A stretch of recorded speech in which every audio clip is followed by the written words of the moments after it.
Well, as you can probably see from the background, the seasons are changing. It's time for me to prepare for winter. Before I get too involved in my winter videos, I still have some fall ones that I'd like to release. And some might have noticed that I didn't actually release a video last week. And I'll tell you why. Because I didn't like it. I had put one together, had it edited, was about to release it, but then I noticed it just had things missing. It didn't have the continuity I wanted, and I don't want to release garbage, so I withheld it. As a matter of fact, I'm working on it now to fix those little things I didn't like. So I hope you're going to enjoy this video that I'm presenting in its better form, or at least one that I'm happier with. But what I didn't know then was that it would take me over 6 years to finally finish the story. So here now is the finale. In my last video, I had just passed the Great Divide by Lemhi Pass to enter the final chapter in tracing the Lewis and Clark expedition from the east. In August 1805, they had finally left the Missouri River watershed. And in reality, they had it pretty easy up to this point, but as they kept going west, it got a lot more difficult. As they were now in the Rocky Mountains and snow was about to fall. Deer clung by the hillsides looking for the last of the summer grass. For myself, however, it was a beautiful September day in 2019 as I continued to explore the route. The trail was a little rugged, but I persevered until I reached pavement in Idaho. Idaho Road 28 is known as the Sacajawea Historic Byway, as she was born in this valley. About a half hour north of Lemhi Pass, you enter the town of Salmon. It's a beautiful little community, well worth the visit. However, my reason to stop by here was a monument at the Sacajawea Center. In the background lie the snowy peaks of the Great Divide and a lush, fertile valley below. The sagebrush of the Montana prairies was now the bulrushes of Idaho. The area is called Agaipa to the local Shoshoni and is the homeland to Sacajawea. Surrounded by flowers is a bronze statue of a brave woman with child. In 1805, she was a mother, a teenager, an interpreter, a slave, a peacemaker, and an adventurer, all at the same time. Now, along with the statue of beauty, there's also one of the beast.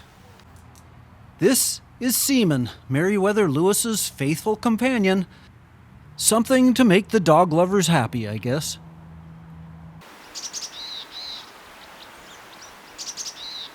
The Lemhi Valley of today is still pretty rugged, but in 1805 it was even worse. After descending Lemhi Pass on August 26th, the Cora Discovery had reached the North Fork of the Salmon River on September 1st.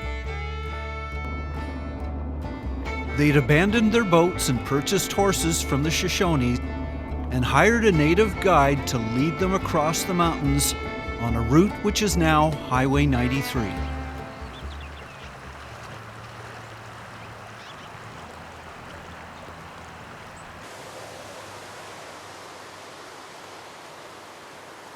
William Clark had explored the West Fork of the Salmon with a small party and found the river was too swift and hazardous to travel by dugout canoes.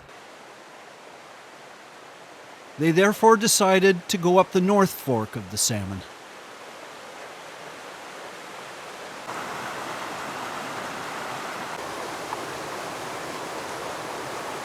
That turned out to be just as bad, as the hills were so steep, the horses slipped, and two completely gave out.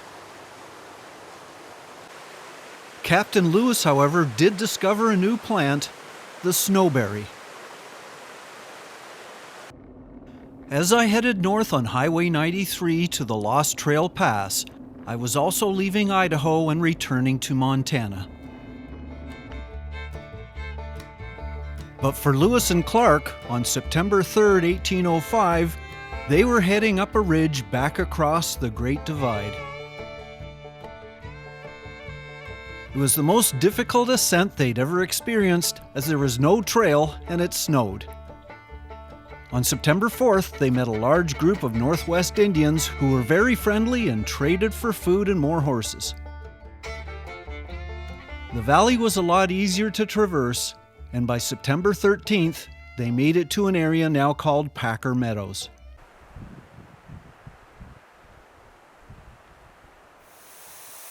This was a blessing to the starving horses who now had grass to eat.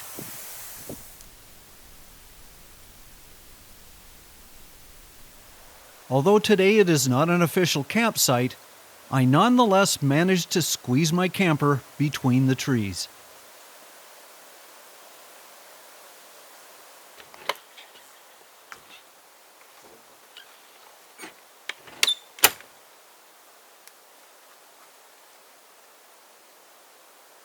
While the Corps of Discovery were so hungry they ate their horses, I was merely as hungry as a horse and ate a veggie dog stir-fry with lots of oil. Keep it greasy. Just a mile from Packer Meadows is the Lolo Pass Visitor Center. As 2019 was the 75th anniversary of Smokey the Bear, I managed to purchase my much-coveted Smokey Bear tin cup. What a score! But in 1805, Lewis and Clark were looking to score an easy route out of the Bitterroot Mountains and onto the Pacific, but they didn't find one. Instead, they found a never-ending maze of dense forest, narrow rocky paths, slopes where the horses lost footing and slid down, and very little to eat. To make it even worse, it snowed. The trees were so thick and snow-laden that merely passing through them would send a torrent of snow upon the ill-fated. As Clark wrote, "I have been wet and as cold in every part as ever I was in my life. Indeed, I was at one time fearful my feet would freeze in the thin moccasins which I wore." 100 miles later, exhausted and near starvation, they finally made it to an Indian village on September 22nd. Although they gorged themselves on salmon and roots, most of the crew became ill, especially Captain Lewis. And the condition got worse, not better.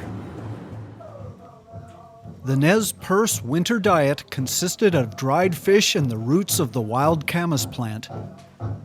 Patrick Gass described camas bread as tasting like that sometimes made of pumpkins. But this was no ordinary pumpkin pie, as the Nez Perce had had centuries to get used to this diet. The men of the expedition, however, did not, and as their stomachs and bowels expanded, they all went on a farting frenzy. And this is where Sergeant Gass finally lived up to his name.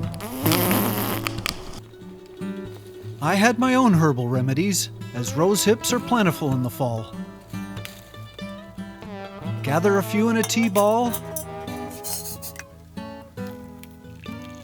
let them seep in boiling water a few minutes, and enjoy while watching a beautiful sunset. You may still have gas, but at least you're relaxed.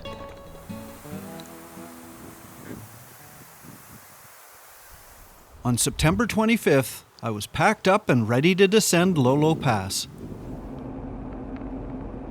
I was now back in Idaho on Highway 12 heading west.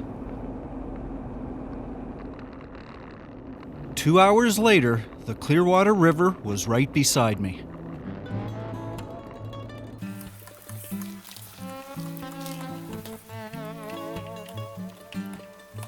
By late afternoon, I camped at the Umatilla Forest in Oregon so I could lighten my load. then headed over the Snake River to an area of great significance to the Lewis and Clark expedition.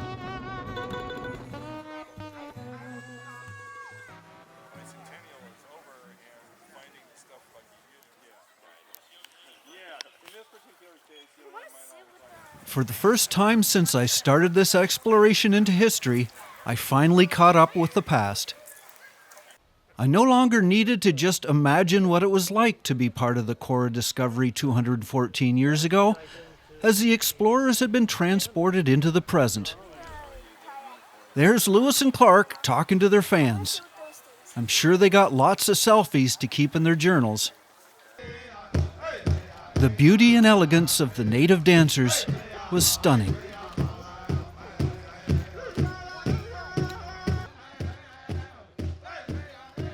This was the site of their first camp on the Columbia River. Well, if you look in the distance, you'll see a bridge that crosses the Columbia River. But right here is the confluence. It's where the Snake River from the east meets the Columbia River from the north. In October 16th, 1805, this is where Lewis and Clark first saw the Columbia River.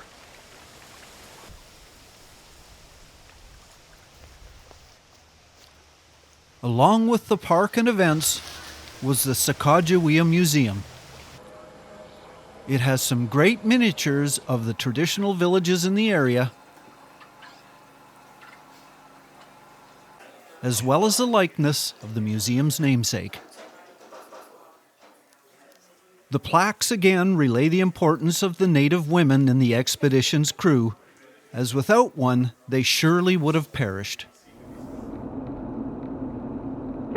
After venturing back to Oregon to pick up my camper, I found the snow had started as I headed out again.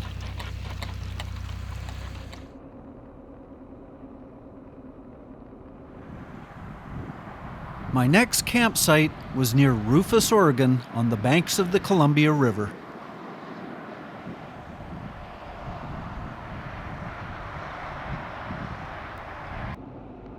As I passed the Dalles Hydroelectric Dam, I recalled how the Lewis and Clark expedition had risked life and limb tumbling down the rapids. Now, as much as modern roads and freeways are convenient in today's cities, I still find them stressful. So I was so glad to exit Portland and make it to the Astoria-Megler Bridge across the mighty mouth of the Columbia River. My next stop was the Dismal Niche near Megler, Washington.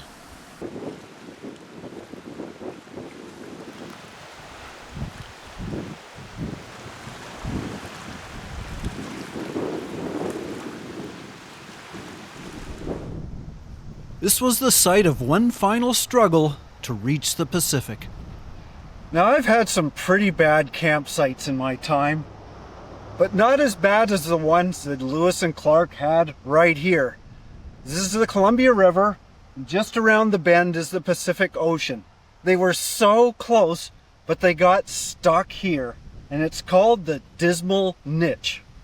And the way William Clark describes it says it all.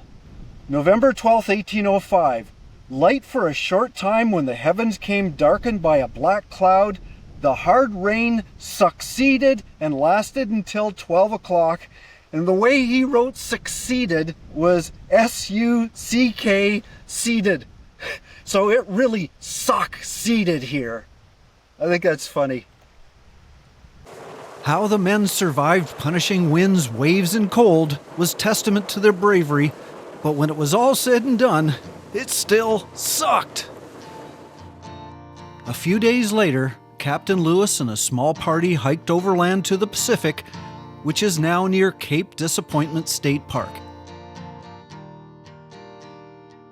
On a side note, however, I'm in awe of how accurate Clark's maps actually were. Here's his 1805 sketch superimposed on the region today. Impressive.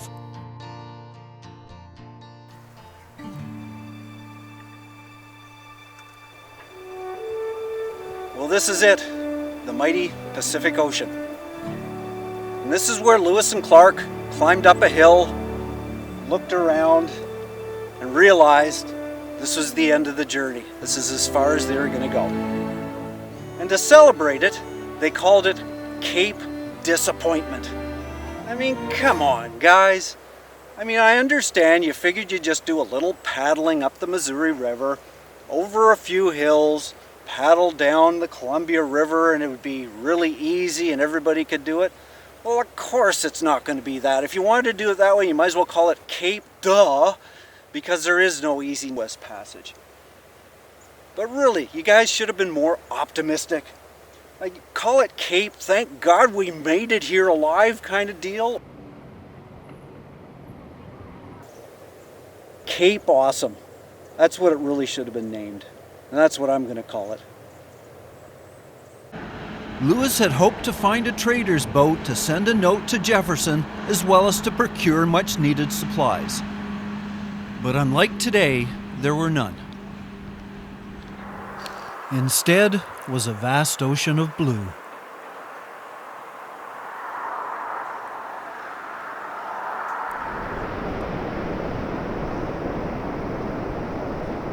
The Lewis and Clark Interpretive Center at Cape Disappointment is not a disappointment at all, but a world-class exhibit with many important artifacts.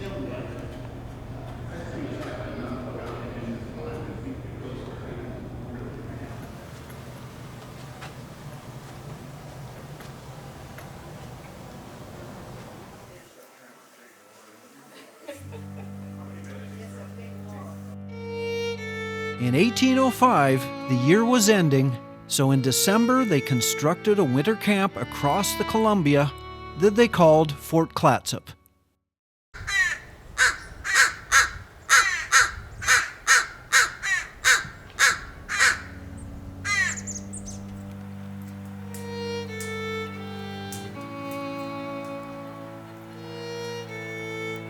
For such a large group in cramped quarters, it wasn't exactly a Hilton hotel. But it kept them safe and partially protected them from the elements. For over 4 months, they shot elk, collected salt, and peered through tiny windows at the constant rain. Their supplies had dwindled, and by spring they were desperately waiting for a chance to head home. Sacajawea was just content on being a mother at this time, caring for her little boy, Jean-Baptiste.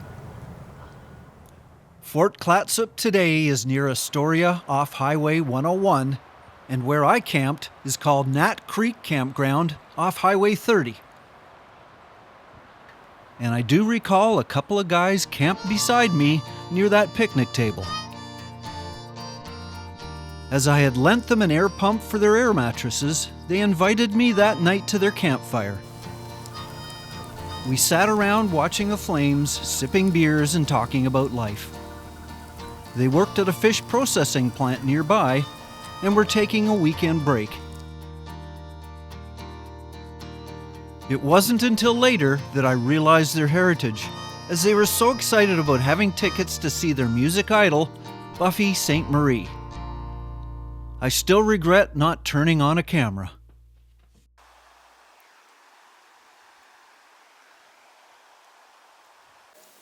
On March 23, 1806, the expedition started to head back east. They handed the fort over to the Clatsop Indians, and with nothing left to trade, stole one of their canoes.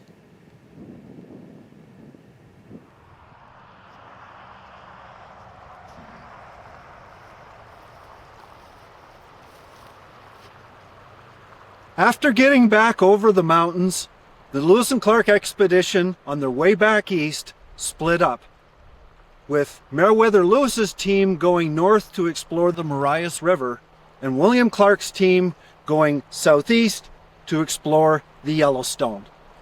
In a few weeks, they met up again where the Yellowstone met the Missouri.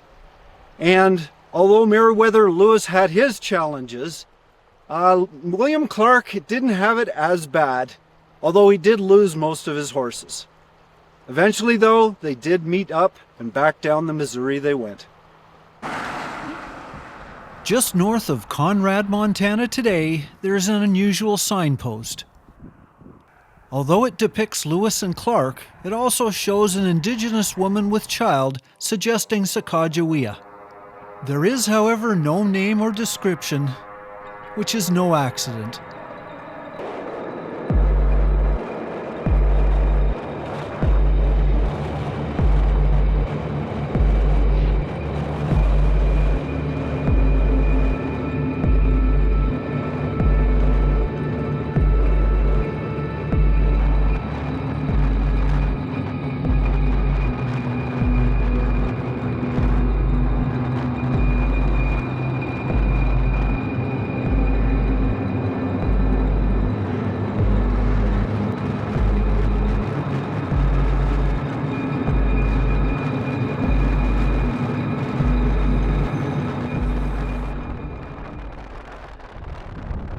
This is one of the most notorious monuments of the Lewis and Clark expedition. It says right here, July 26, 1806, farthest point west on Captain Lewis's trip up the Marias River. What had happened is after they went to the Pacific, Meriwether Lewis decided to go on a side trip up the Marias River, follow it up and see if there was a northern passage. It didn't happen, and what ended up, he camped here and he called it Camp Disappointment because it was a futile effort. They didn't find what they were looking for. But if you notice this monument, it's been abused. Lots of graffiti, gunshots. Because this is the Blackfeet Nation. And they're not pleased with the monument or the Lewis and Clark expedition either. And the reason being is simple. On July 26, near the Two Medicine River, 8 Blackfeet men rode towards them, and Lewis presented 3 of them with a flag, a medal, and a handkerchief. That evening, however, he told the Blackfeet of his intentions to trade guns with the Salish, the Shoshoni, and the Nez Perce. That was an extremely dumb move by Lewis, as he had just told the most powerful nation in the West that America was going to arm their enemies. On July 27th, the next morning, there was a scuffle when they woke up and they found out some Blackfeet were trying to steal the guns. And one of the members ended up stabbing the Blackfeet with a knife and killing him. After that, Captain Lewis got up and he found somebody else was trying to steal the horses. Lewis fired on him and shot him in the stomach. They all packed up and they headed to the Missouri. So I can't really blame the Blackfeet for not giving this a lot of high honor. And as far as the Lewis legacy goes, it's kind of a sour point.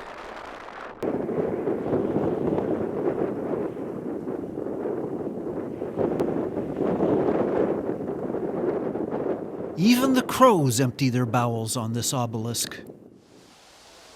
But there is another one to the north, which has a different perspective.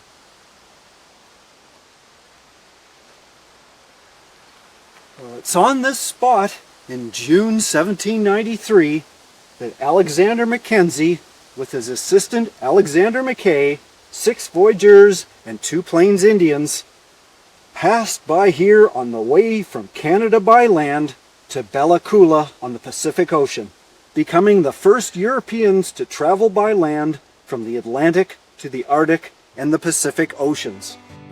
Now, some of you may be surprised to hear that Lewis and Clark were not the first to travel across this vast continent by land. 11 years before the Americans set off, a Scottish explorer had already accomplished this in less time, from a greater distance, without horses, and without any help from the government. Mackenzie's journals were already published in 1801, and both Jefferson and Lewis were known to have read them. Now, important to note, right down here, it says he always brought his party back safely without loss and without a shot in anger. Now, who would possibly have fired a shot in anger? Wink, wink. Now, both explorers were similar, as both showed the same determination, hired native guides, enjoyed a good stiff drink, and brought their dogs with them. But both were never to explore again.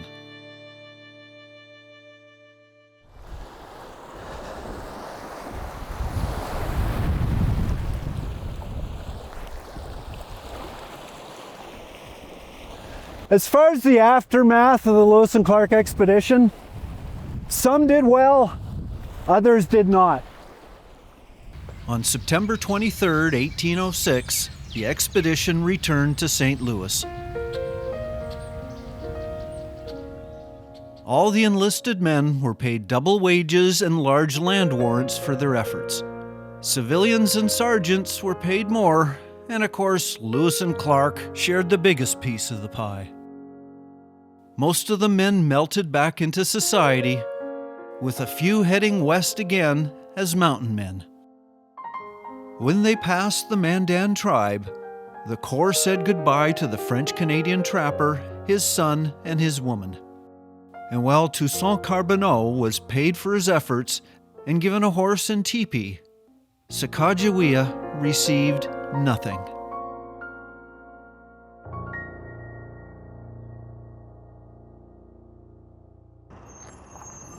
As you drive through the modern town of Three Forks, Montana, you will pass right by the Sacajawea Hotel. In front is a little square that was dedicated to Sacajawea.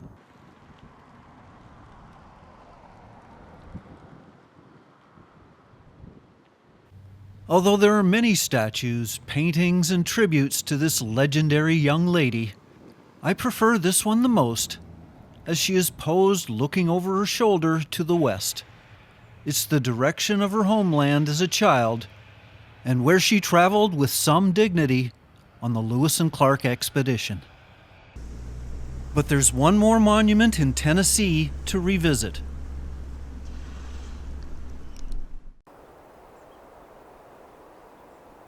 Well, I thought it was only fitting to end this video where it began, at the Meriwether Lewis Monument in Tennessee.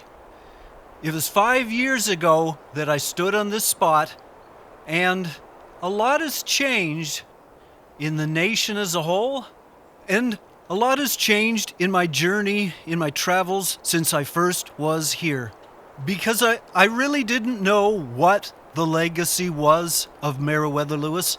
That was something I had to find out for myself, through my own explorations, through my own research. And what did I find? Well, it really depends on who you ask what his legacy truly is. Obviously, the biggest legacy was they found out there's no easy route to the Pacific. And, you know, that's kind of what most expected anyway. But the fact that they were brave enough, had the courage, and they had the right leadership, a group of men sailed, paddled, swam, walked, rode on horseback, 8,000 miles from St. Louis and back. I mean, that's true courage and that's true leadership, and that's just beyond what most people could even conceive anybody would do. They did it, and the fact of the matter is, well, if you compare that to the Franklin expedition, where they all perished, like, yeah, good job, Franklin. It's unparalleled.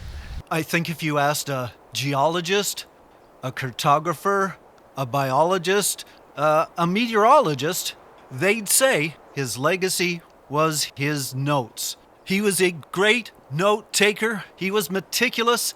He had a scientific education, and so he was very, very good at taking notes. And those notes were important to our knowledge at the time. Absolutely. I think the most important legacy of the Lewis and Clark expedition was that for a brief moment in time, that the people of the land, regardless of culture, race, or ideology, could join together in peace to benefit each other and share knowledge. The only problem was it just didn't last. Well, yes, there was a lot of knowledge and sharing of information, which was wonderful. However, there was political motive to the whole core of discovery. Obviously, they wanted to expand territory after the Louisiana Purchase, and they did. Now, if, however, you are of Native American ancestry, I think the legacy is a little less honorable. But perhaps it's not my place to judge how America had treated its native people in the past.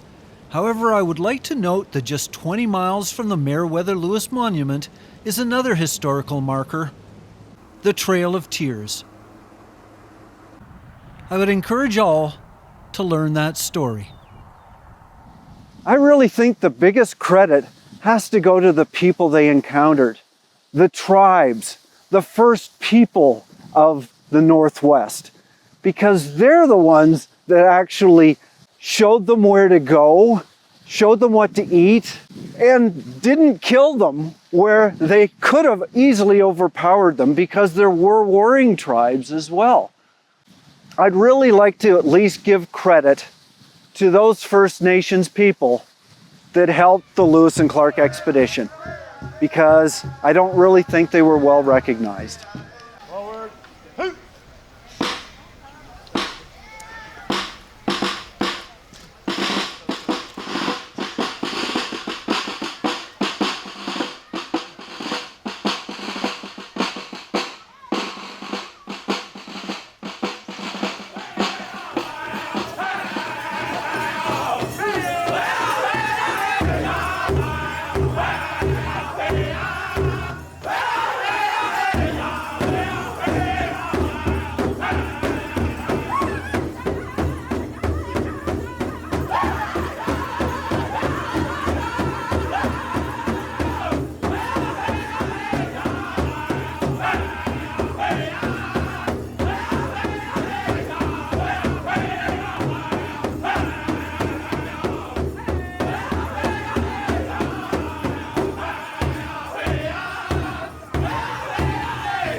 I think William Clark did pretty good. He got a cushy job, Indian Affairs, and he lived a long and fulfilling life. But Meriwether Lewis, well, that's a little different. He came back, he just never seemed to get his act together. All that work he'd put into his journals, and he never got them published. He drank a little, liked to party, and he was even given the title of Governor of Louisiana, although by all accounts he kind of sucked at it. And unfortunately, he died in debt under very strange and sad circumstances. But I'd like to remember him when he was here, when he was at the top of his game, when he was having the time of his life, exploring, identifying, taking readings, being in command. That was the real Meriwether Lewis, and that's how I want to remember him. Now, for people like me, there is one other important legacy, because without Meriwether Lewis, there would be no Meriwether Lewis campground right here by the monument. It's free for all to come and explore. It's in honor of his passing, so Mary, thank you for croaking here. We all appreciate it. My trip is almost ended, And within a few weeks, I would also say goodbye to my old trailer. It had served me well, but it was time to part. Well, I hope you enjoyed this video, and check out my other ones as well. I'm going out exploring.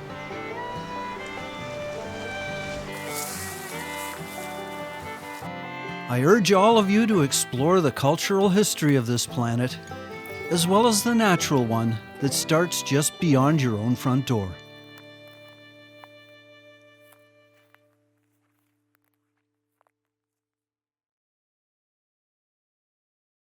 Smile, Mary! The kids will love this.